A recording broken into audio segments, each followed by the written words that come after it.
How long have you been standing there? Long enough. Enjoying the show? It's better than the main event at the Garden. What are you doing? Why are you not throwing this woman who happened to insult your children out of your house?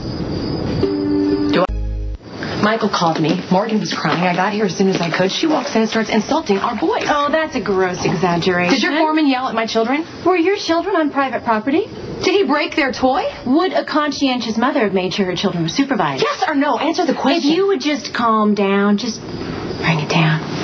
You'll understand that this is a safety issue. There is a lot of dangerous equipment on my property at the moment. My foreman was correct in asking your children to leave. Is he correct lobbing a toy helicopter at a 4-year-old? You got to think for helicopters. Oh, you sit on attack.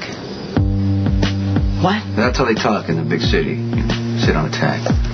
No, I'm just trying to find a way to communicate with her in a way she'll understand. Oh, I get it. Wow. This condescending witch is terrorizing our children, and you're to stand here and flirt with her? How well do you know each other? Anthos and I met briefly when I borrowed his phone, and then again when I discovered that we were going to be neighbors. You also gave me a lunch, and her staff, they made this lunch for me on the terrace. That was before your children destroyed the concrete. Do you make all your neighbors lunch? No, Miss Howard, she was just apologizing for her helicopter flying over my house. I thought, wow, the kids were sleeping in the middle of the night. So you keep my kids up all night long, and then you terrorize them during the day. Carly, you've made yourself clear. But Mr. Corinthos and I, we've come to an agreement privately, since you don't even live here anymore. They're my kids, no matter where I live, so you will deal with me. But you're right about one thing. I don't live here anymore. I'm happily married to another man. Which would be the information you were fishing for, right?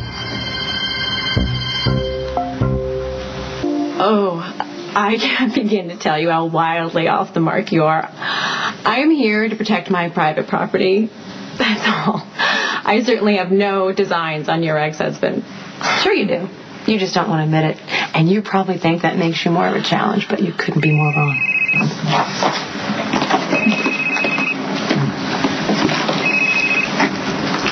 Hello? Mac's trying to arrest Terry in the hotel. Mom's distraught. I'll be right there.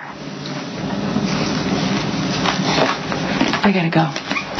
Keeping your girlfriend, your neighbor, whatever, away from my boys.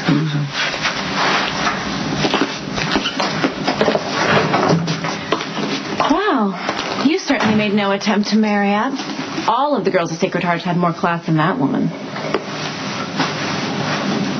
Carly's in a class by herself. You are not the only woman in the world who's reinvented herself. Oh, please. You cannot possibly be drawing parallel between me and that unfortunate ex-wife. Well, if the shoe fits, Costanza Louise Falconeri of Benton. Okay, that is Kate Howard of Couture Magazine. With no apologies. I built a very good life for myself on my own terms with my own money. I didn't marry into a dime of it. Carly's built her own life, too. She's a good businesswoman. You ever heard of the Metro Court? She's part owner of that. And I am sure you are very proud of her. But she really should consult a stylist. Those accessories, stuff of nightmares. Carly likes shiny things. As demonstrated by that ostentatious diamond ring. And please don't tell me that she bought that rock for herself. No. Actually, Jasper Jacks bought it. No. They were married. Why? Why? Because Carly isn't afraid to go after what she wants. She doesn't deny who she is or where she came from because she doesn't have to. Because she's strong and resilient. She's smart and she's loyal. Almost to a fault. Because if she cares about you, she'll do anything for you. You've had a torch for me all these years. It's cute. And you? You know, I hadn't thought about you once. No. You know, I'm not going to do it.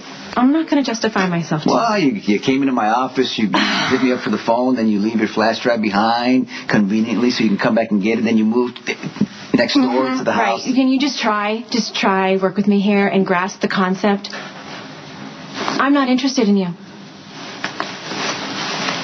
Well, Connie Falconeri wouldn't run. Okay, for the last time, I am Kate Howard, and I refuse to romanticize the past, Sonny. I am proud that I got out of a place where boys waste years hanging out on the corner. Where smart young men aspire to nothing greater than working for some small-time gangster, where kids actually refer to going to prison as going on vacation. And God help, oh boy, the poor, hapless stranger who wanders down the wrong block on the wrong day. It's not that bad in the corner, you know that. How would I know? How would I know, Sonny? Well, girls didn't hang out on corners, especially not the girls from Sacred Hearts. No, we were actually encouraged to make something of ourselves. Right? I didn't want to be a teacher. I didn't want to be a nurse. I wanted to live in that city that I saw out my window in the distance every day, like Oz. And you know what? If I didn't land there, it didn't matter, as long as I got out. And you were exactly the same. Beneath the surface, behind all that bad boy charm, you felt as trapped as I did. But it looks like you got out, right? We both made it. You've done really, really well for yourself. Coffee business has been good to me. You're not that kid anymore, Sonny. Running numbers, all tough. You are Mr. Corinthos, right? You own probably half, if not all, of Port Charles. You live in a compound. And I doubt very much that you get back to Bensonhurst.